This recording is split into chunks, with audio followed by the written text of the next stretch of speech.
आप देख रहे हैं क्लीन न्यूज यूपी और मैं हूं नेहा परिहार आपके साथ। वक्त हो चला है उत्तर प्रदेश की कुछ खास खबरों का। खबरों से अपडेटेड रहने के लिए वीडियो को अंत तक जरूर देखें।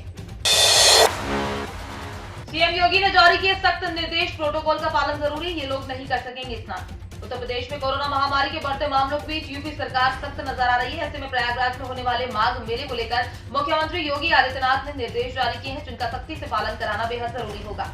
मकर संक्रांति के पर्व पर संगम स्नान को लेकर सीएम योगी ने अफसरों को विशेष सावधानी और सतर्कता बरतने के निर्देश दिए। वहीं सीएम योगी ने आमजन से अपील की है कि कोरोना के लक्षण दिखने पर या वैक्सीन के दोनों डोज न लिए जाने पर इस मेले में शिरकत न करें। सीएम योगी ने कहा कि यूपी सरकार जनता की सुरक्षा के लिए प्रतिबद्ध है और कोरोना प्रोटोकॉल का पूरी तरह से पालन कराते हुए इस मेले का आयोजन हो रहा है। जानकारी के मुताबिक यूपी सरकार ने माघ मेले के लिए पूरी तैयारी की हुई है, लेकिन राज्य सरकार की कोशिशों में प्रदेश की जनता को भी पूरा साथ देना होगा।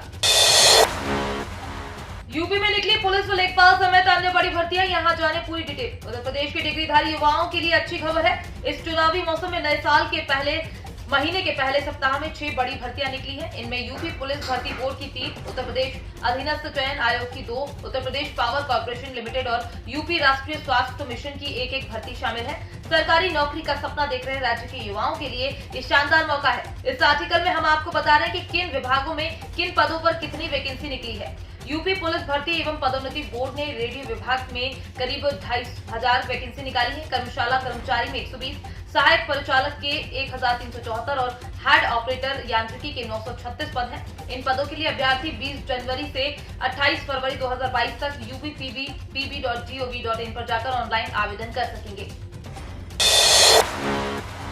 सिर्फ 1 रुपए प्रतिदिन की बचत से बनाए 15 लाख रुपए, जाने कैसे। 1 रुपए की रोजाना बचत से 15 लाख का मोटा फंड बना सकते हैं। हैरान हो गए होंगे आप, मतलब सिर्फ 1 रुपए की बचत से एक मोटी रकम का मिलना बेहद आश्चर्यजनक है और ये रकम आपकी बेटी की शादी और पढ़ाई में मददगार साबित होगी।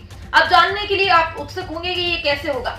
ये कोई निजी योजना नहीं, सरकारी योजना है जिसका रिटर्न 100% सही होगा। इस योजना को नाम सुकन्या समृद्धि योजना दिया गया है और जानकर आप चौंक जाएंगे कि उत्तर प्रदेश की जनता इस स्कीम की दीवानी है। इस योजना में खाता खोल बेटियों का भविष्य सुरक्षित करने के मामले में उत्तर प्रदेश सबसे आगे है। सुकन्या समृद्धि योजना में अपनी लाडली के भविष्य को सुरक्षित तो कर ही सकते हैं, साथ ही इनकम टैक्स बचाने में भी मदद मिलती है। इस स्कीम का लाभ रोजाना 1 रुपए की बचत करके भी उठाया जा सकता है। 7th पे कमीशन, केंद्रीय कर्मचारियों के लिए खुशखबरी, डीए में होगी बढ़ोतरी, जानिए सैलरी कितनी बढ़ेगी। केंद्रीय कर्मचारियों के लिए अच्छी खबर है। नए साल में 2022 के पहले ही महीने में केंद्रीय कर्मचारियों को बड़ी खुशखबरी मिल सकती है।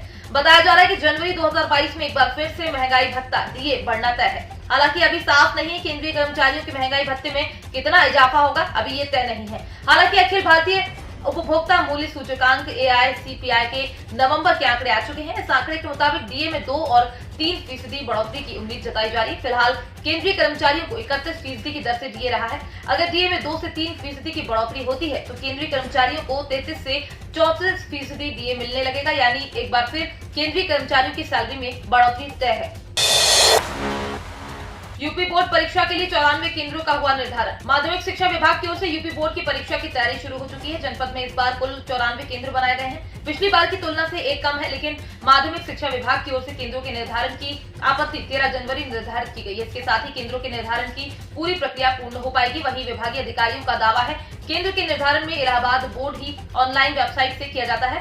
जिले में कुल 200 के आसपास स्कूल होते हैं। यूपी बोर्ड की हाई स्कूल और इंटर की परीक्षाओं के लिए केंद्रों की सूची जारी कर दी गई है। केंद्रों को लेकर कई तरह की गड़बड़ियां सामने आ रही हैं, जैसे स्कूल का परीक्षा केंद्र काफी दूर बना दिया गया है। ऐसी दिक्कतों को लेकर जिला विद्यालय निरीक्षक कार्यालय में आपत्तियां आ रही हैं। किस तरह कितनी आपत्तियां अब तक आई हैं, इसे बताया नहीं जा रहा है। 21 लाख परीक्षार्थियों के एडमिट कार्ड आज जारी होंगे। यात्रा करते समय 8 प्रतियां रखें। 23 जनवरी को है परीक्षा। उत्तर प्रदेश शिक्षक पात्रता यूपी टीईटी 2022 के एडमिट कार्ड 13 जनवरी 2022 को दोपहर बाद जारी होंगे। सचिव परीक्षा नियामक प्राधिकारी अनिल भूषण चतुर्वेदी ने बताया कि शासन ने अभ्यर्थियों को निःशुल्क बस यात्रा की सुविधा देने की घोषणा की है। केवल परीक्षार्थियों को ही फ्री बस सेवा मिलेगी। अगर उनके साथ कोई दूसरा जाता है तो उसका किराया लगेगा। बता दें कि परीक्षा 23 जनवरी को 2 शिफ्ट में होगी। बता दें एडमिट कार्ड 12 जनवरी को ही जारी होने थे, लेकिन परिवहन भत्ते के कुछ निर्देश प्रवेश पत्र पर अंकित नहीं हो सके थे, इसलिए एक दिन का समय ज्यादा लगा। अब ज्यादा दोपहर बाद एडमिट कार्ड डाउनलोड कर सकेंगे।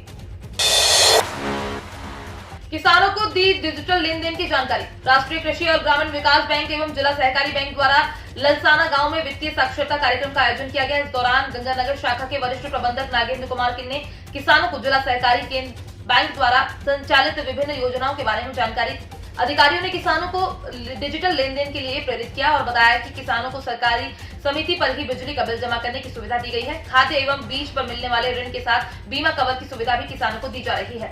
जिला सहकारी बैंक मेरठ के एटीएम वैन के माध्यम से डोर टू डोर किसानों को पैसे उपलब्ध कराए जा रहे हैं। अधिकारियों ने किसानों को डिजिटल लेन देन के दौरान धोखाधड़ी से बचने के बारे में भी बताया।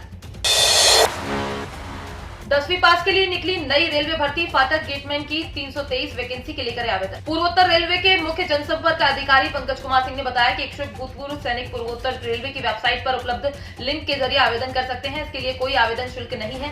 शैक्षिक योग्यता मैट्रिकुलेशन अथवा समकक्ष है।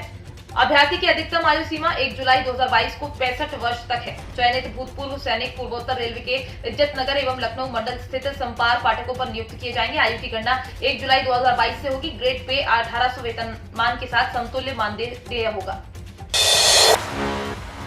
आज गोरखपुर आएंगे सीएम योगी आदित्यनाथ। 15 को गुरु गोरक्षनाथ को चढ़ाएंगे खिचड़ी। मकर संक्रांति के अवसर पर गुरु गोरक्षनाथ को खिचड़ी चढ़ाने के लिए मुख्यमंत्री योगी आदित्यनाथ गुरुवार की देर शाम गोरखपुर आएंगे। 15 जनवरी की सुबह महागुरु गोरक्षनाथ को खिचड़ी चढ़ाकर मंदिर परिसर में खिचड़ी के सहभोग में शामिल होंगे। 16 जनवरी की सुबह लखनऊ के लिए प्रस्थान कर जाएंगे। जानकारी के मुताबिक मुख्यमंत्री योगी आदित्यनाथ गुरुवार की शाम 6 बजे के करीब लखनऊ से हवाई जहाज से एयरपोर्ट आएंगे। उसके बाद सड़क मार्ग से गोरखनाथ मंदिर पहुंचेंगे। मंदिर में मकर संक्रांति मेला प्रबंधन से जुड़े पदाधिकारियों के साथ बैठक कर श्रद्धालुओं की सुविधा और सुरक्षा की तैयारियों की समीक्षा करेंगे। उसके बाद गोरखनाथ मंदिर में ही रात्रि विश्राम करेंगे। घने कोहरे से घिरा यूपी। मौसम विभाग का अनुमान, आने जाने वाले दिनों में पड़ेगी कपकपाने वाली ठंड। न्यूनतम तापमान 6 डिग्री पर पहुंचा। यूपी में बारिश भले ही थम गई हो, लेकिन आने वाले दिनों में ठंड और कोहरा का कहर देखने को मिलेगा। गुरुवार से ही कई जगहों पर घना कोहरा छाने लगा है। मौसम विभाग के अनुसार अगले कुछ दिनों तक प्रदेश में इसका असर देखा जाएगा। वहीं ठंड से भी राहत मिलने की संभावना नहीं है। पश्चिमी यूपी में अभी भी तापमान 10 से नीचे है और शीतलहर का अनुमान लगाया जा रहा है। वाराणसी, मेरठ, गाजियाबाद, नोएडा, बुलंदशहर, हापुड़, बागपत, सहारनपुर, शामली, मुजफ्फरनगर के अलावा बिजनौर, अमरोहा और अलीगढ़ मंडल सहित राज्य के ज्यादातर जिलों में आने वाले दिनों में घना कोहरा छाया रहेगा। बुधवार को प्रदेश के ज्यादातर जगहों पर धूप नहीं खिली। हालांकि बारिश की वजह से वायु गुणवत्ता सूचकांक में सुधार हुआ है। तो ये थी दिन भर की 10 बड़ी और अहम खबरें। ऐसे ही खबरों से अपडेटेड रहने के लिए क्लीन न्यूज यूपी को सब्सक्राइब करना बिल्कुल ना भूलें। और आप न्यूज कहां से देख रहे हैं कमेंट में जरूर बताएं और वीडियो को लाइक भी करें।